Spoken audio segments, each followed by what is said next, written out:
Welcome back, basketball fans, to another episode of Hoops Talk. I'm Alex, joined as always by my co-host, Jamie. And today, we're breaking down the 2025 NBA All-Star Game, one of the most talked about All-Star events in years. That's right, Alex. The game went down at the Chase Center in San Francisco, home of the Golden State Warriors, and what a show it was. The NBA introduced a brand new format this year, moving away from the traditional East versus West or the captain's draft format. Instead, we got a four-team single-elimination tournament featuring squads led by Shaquille O'Neal, Charles Barkley, Kenny Smith, and Candace Parker. Yeah, the league was looking for a way to make the game more competitive and bring some fresh energy to All-Star Weekend. And honestly, I think they nailed it. Let's start with the first semifinal matchup, Team Chuck's Global Stars versus Team Kenny's Young Stars. This game had a ton of excitement.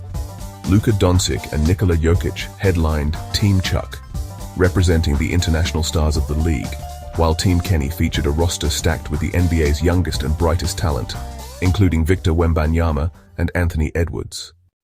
Wemby was electric in this game.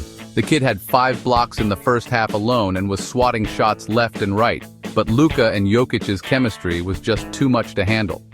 Luka finished with 12 points and 8 assists, while Jokic had a near triple-double with 10 points, 9 rebounds, and 7 assists.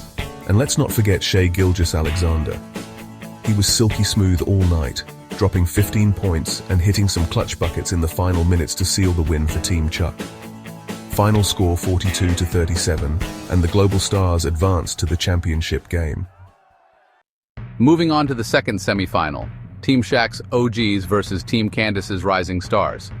Now, if you were a fan of the veterans, this was the game to watch. Oh, absolutely. Team Shaq was stacked with some of the most decorated players in the league: Stephen Curry, Kevin Durant, LeBron James, and Damian Lillard.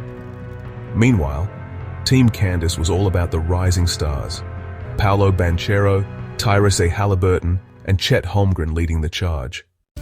Early on, the young guys were running the floor and bringing the energy. Haliburton had a couple of beautiful no-look passes, and Banchero threw down a monster dunk that had the crowd on their feet. But then, the OGs flipped the switch.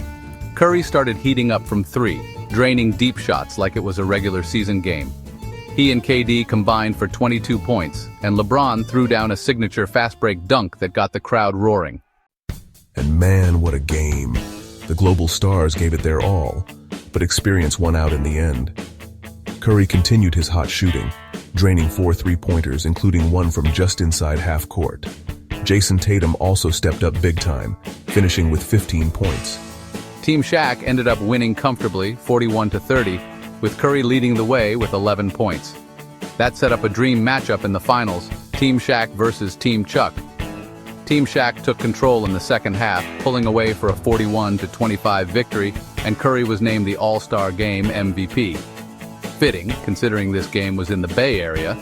Definitely a special moment for Steph. He even mentioned in the post-game interview how much it meant to him to put on a show in front of his home crowd. And you could tell the fans loved every second of it. So, Jamie, what did you think about the new format? Did it live up to expectations? Honestly, I liked it. It gave us some real competition rather than just a glorified pickup game. The players took it seriously, and you could see the pride on the line. That said, some fans missed the classic All-Star Game structure. I wouldn't be surprised if the league tweaks it again next year. Yeah, I agree. It was definitely a step in the right direction, but we'll see how they refine it moving forward.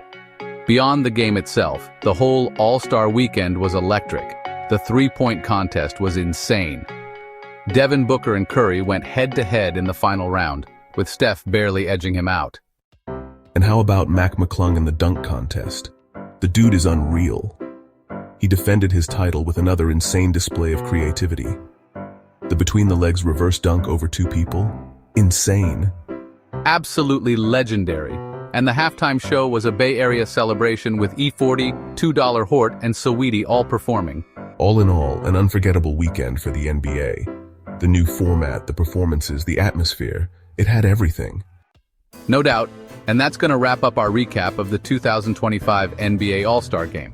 Let us know what you think about the new format. Hit us up on social media or drop a comment. And don't forget to subscribe for more Hoops Talk. We'll be back soon to break down the second half of the NBA season. Thanks for tuning in.